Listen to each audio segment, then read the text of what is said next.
Halo teman-teman, kali ini kita membahas tentang pendekatan behavior therapy.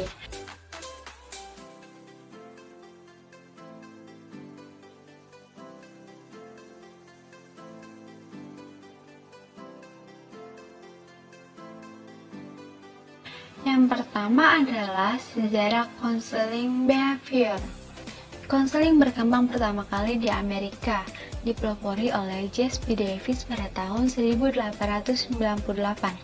Pada awalnya, behaviorisme lahir di Rusia dengan tokoh Ivan Pavlov, namun pada saat yang hampir bersamaan di Amerika, behaviorisme muncul dengan salah satu tokoh utamanya, yaitu John B. Watson.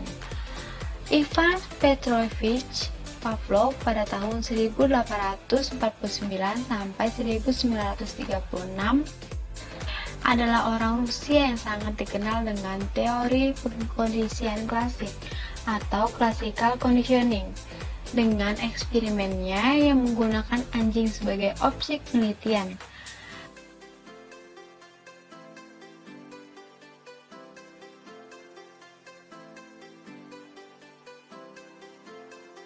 John George Watson pada tahun 1878 sampai 1958 mendefinisikan psikologi sebagai ilmu pengetahuan tentang tingkah laku.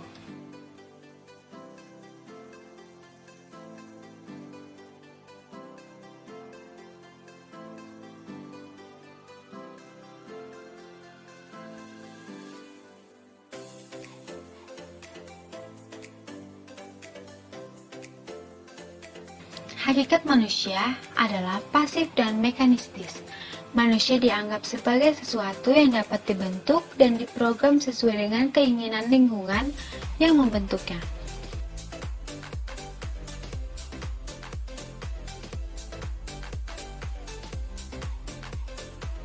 Hakikat konseling adalah proses membantu orang dalam situasi kelompok belajar bagaimana menyelesaikan masalah-masalah interpersonal, emosional, dan pengambilan keputusan.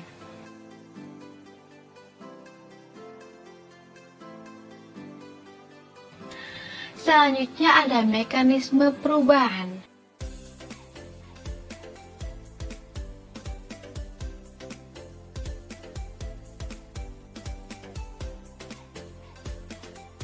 Memiliki beberapa tahap konseling. Yang pertama, asesmen atau penilaian fungsional. Tahap untuk mendapatkan informasi yang menggambarkan masalah yang dihadapi sekaligus akan menjadi pedoman dalam menyusun strategi pemberian bantuan.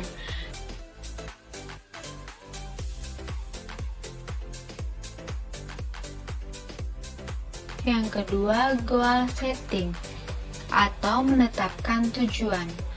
Langkah untuk merumuskan tujuan konseling berdasarkan informasi yang diperoleh.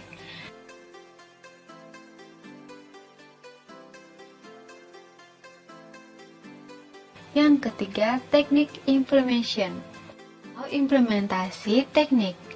Penentuan strategi belajar yang terbaik untuk membantu klien mencapai tujuan perubahan tingkah laku yang diinginkannya.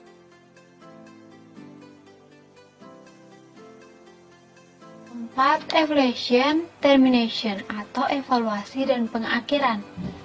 Itu evaluasi terhadap tingkah laku klien, efektivitas konselor, efektivitas teknik, dan keberhasilan konseling. Tahap pendekatan behavior memiliki teknik-teknik konseling. Yang pertama, latihan relaksasi dan metode berhubungan.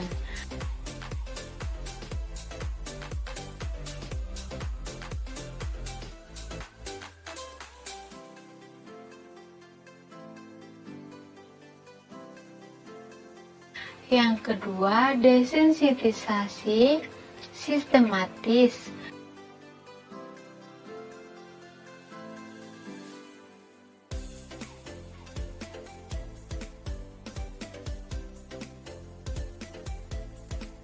Yang ketiga, latihan asertif atau termasuk dalam social skill training.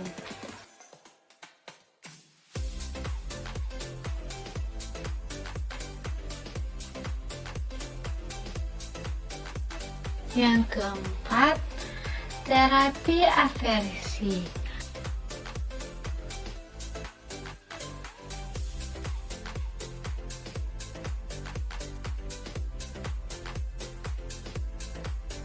Yang kelima, pembentukan tingkah laku model atau penerapan analisis behavioral.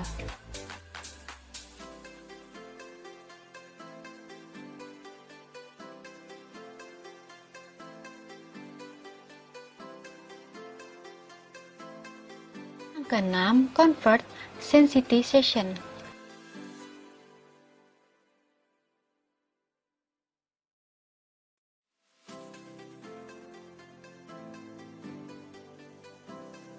Yang ketujuh, touch tubing.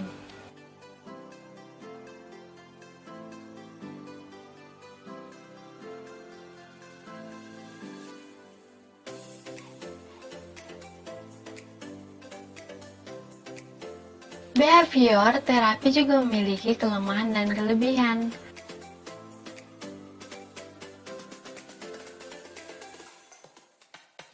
Kelemahannya, yang pertama, anggota kelompok lebih tergantung pada dukungan dan dorongan kelompok. Yang kedua, beberapa metodenya dipraktikkan secara kaku. Yang ketiga, kecenderungan mengabaikan masa lalu dan ketidaksadaran. Yang keempat, kurang fokus pada isu-isu kehidupan. Yang kelima, terkonsentrasi kepada perilaku yang tampak, apakah terbuka atau tertutup.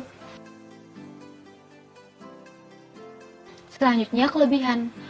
Yang pertama, mengembangkan konseling sebagai ilmu karena mengundang penelitian dan menerapkan ilmu pengetahuan kepada proses konseling.